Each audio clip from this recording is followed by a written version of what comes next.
காலை நேர பிரதான செய்திகளின் ஊடாக நர்மதா சிறில் முதலில் தலைப்பு செய்திகள். இலங்கைக்கு வருகிறது எரிபொருள், வெளியான மகிழ்ச்சி தகவல்.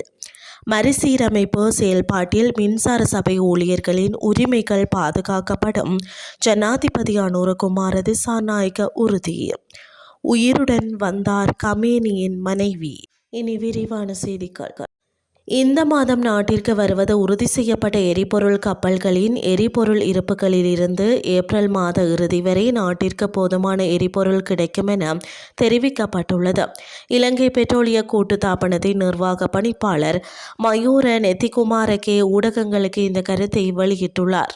மத்திய கிழக்கில் போர் பதற்றம் அதிகரித்து வரும் சூழலில் உலகில் உள்ள பெரும்பாலான நாடுகளில் எரிபொருள் விலைகள் சடுதியாக அதிகரித்துள்ளது. உலகின் முக்கிய எண்ணெய் போக்குவரத்து கடல் வழி பாதையான கார்மோஸ் ஜலசந்தி முடக்கப்பட்டதன் பின்னணியில் இந்த விலை அதிகரிப்பு பதிவானது.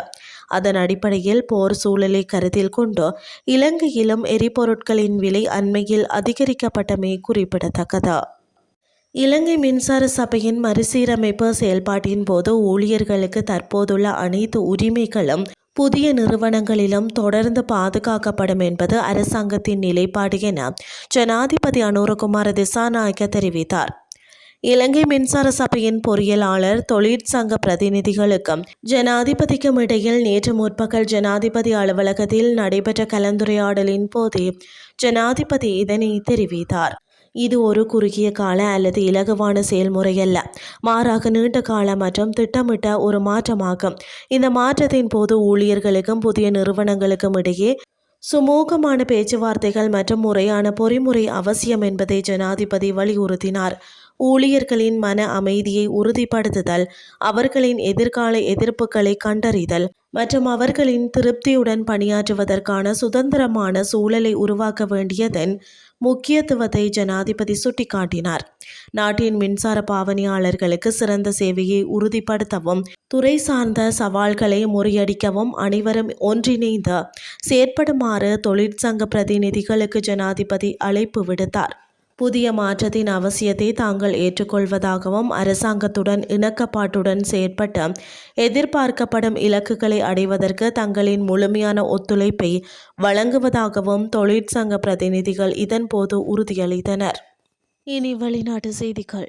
ஈரானின் முன்னாள் உச்ச தலைவர் அயதுல்லா அலி கமேனியின் மனைவி உயிரிழந்ததாக வெளியான செய்திகள் ஈரான் அரசு தொடர்புடைய ஊடகங்கள் மறுத்துள்ளன. ஈரான் அரசு சார்பு முக்கிய ஊடகங்கள் வெளியிட்ட தகவலின்படி கமேனியின் மனைவி மான்சவுரே கொஜஸ்தே பகர்சாதே உயிருடன் இருப்பதாக தெரிய வருகிறது. முன்னதாக கடந்த பிப்ரவரி 28 அன்று கமேனியின் இல்லத்தை அமெரிக்கா மற்றும் இஸ்ரேல் இணைந்து நடத்திய வான்வழி தாக்குதலில் அவர் உயிரிழந்ததாக ஈரான் அதிகாரிகள் தெரிவித்தனர். அந்த தாக்குதலில் காயமடைந்ததால் கமேனியின் மனைவி உயிரிழந்ததாக சில ஊடகங்கள் தகவல் வெளியாகியிருந்தன. ஆனால் அவை தவறான தகவல்கள் என தற்போது அறிவிக்கப்பட்டுள்ளது. மேலும் புரட்சி தலைவர் கமேனியின் மனைவி உயிருடன் உள்ளார், அவர் உயிரிழந்ததாக வெளியான ஆரம்ப செய்திகள் தவறானவை என்று குறிப்பிடப்பட்டுள்ளது. இருப்பினும் அவரது தற்போதைய உடல்நிலை குறித்து கூடுதல் தகவல்கள் வெளியிடப்படவில்லை. இதற்கு முன்பு ஈரான் ஊடகங்களில் சில தாக்குதலுக்கு பிறகு அவர் கோமா நிலையில் இருந்ததாகவும் பிறகு உயிரிழந்ததாகவும் செய்தி வெளியிட்டிருந்தமை குறிப்பிடத்தக்கது. இத்துடன் செய்திகள் யாவும் நிறைவடைகின்றது. அடுத்த இரவு 8:30 எதிர்பாருங்கள். நன்றி.